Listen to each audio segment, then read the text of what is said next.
মুশফিক ভাই এদিকে আসেন।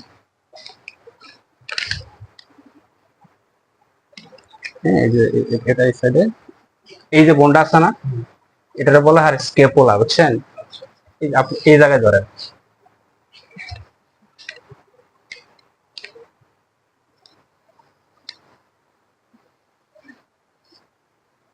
এই যে টেইল বোন আছে না, এই জায়গায় লেজার ঘোরায় সোজা ঠিক এই জায়গায় ধরবেন, এই যে এই জায়গায়। হ্যাঁ, সোজা আছে না? পাওয়া গেছে আপনার 4 ফিট 10 ইঞ্চি। তাহলে কত ইঞ্চি আছে, কত ইঞ্চি হলো? মাপগুলা কিন্তু ইঞ্চিতে নেওয়া লাগবে মাপগুলা। তাহলে তাহলে দৈর্ঘ্য পাইলাম আমরা, দৈর্ঘ্য কত পাইলাম? 58 ইঞ্চি। একটু মনে রাখেন। আর এক্সট্রাটা এদিক দিয়ে নিয়ে এদিকে নেওয়া লাগবে। হ্যাঁ হ্যাঁ,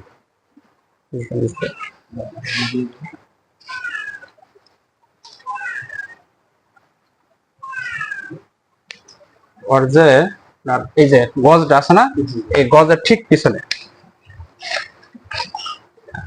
কত হইলো? 10 পাইলাম। এদিকে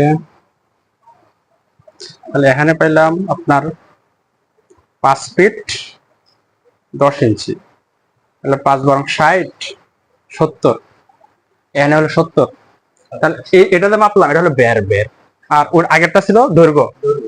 তাহলে দৈর্ঘ্য পাইলাম 58 ইঞ্চি, আর ওটা পাইলাম 70 ইঞ্চি। এখন হলো ক্যালকুলেটর দিয়ে হিসাব করা লাগবে আর কি। আপনার ক্যালকুলেটর মোবাইলে ছিল। এখন আমরা যে দৈর্ঘ্য পাইলাম, কত ইঞ্চি পাইলাম? 58 ইঞ্চি। 58 ইঞ্চি এই দৈর্ঘ্যের সাথে গুণ দিবেন, যে বের পাইলাম না, বের পাইলাম 70 ইঞ্চি। তাহলে 70, এই বেরটা দুইবার নেওয়া লাগে, আবার দিবেন 70 হলো। এটা হলো এত ইঞ্চি পাইলাম আমরা। এটার ভাগ দিবেন 660। 660 দিয়ে ভাগ দিচ্ছি, পাইছেন কত দেখেন তো? 430.6। মানে ধরেন 431 কেজি বা 30 কেজি, এটা কেজি হইলো। তাহলে আপনার গরুটার ওজন আছে কত? লাইভ ওয়েট আছে আপনার 430 কেজি। এখন এই যে হিসাবটা, এটা তো স্কেলের হিসাবের সাথে মিলবে না। স্কেলে হলে আমরা একুরেট হিসাবটা পাইতাম। এখানে মনে করেন কাছাকাছি একটা হিসাব, একটা হিসাবটা পাই গেলাম 430 কেজি। এখন আমরা এই 430 কেজির জন্য কতটুকু খাবার দেওয়া লাগবে ওটা হিসাব করবো। তাহলে যে আমরা যে ওজন মাপি, ওজন কি কারণে মাপি বলেন তো? আপনার জানা আছে? ওজন কয়েকটা কারণে মাপা হয়। একটা হলো আমরা যখন কোরবানিতে গরু বিক্রি করি তখন তো একটা ওজন মাপা লাগে, আর ওজন অনুযায়ী আমরা দাম নির্ধারণ করি, এটা একটা।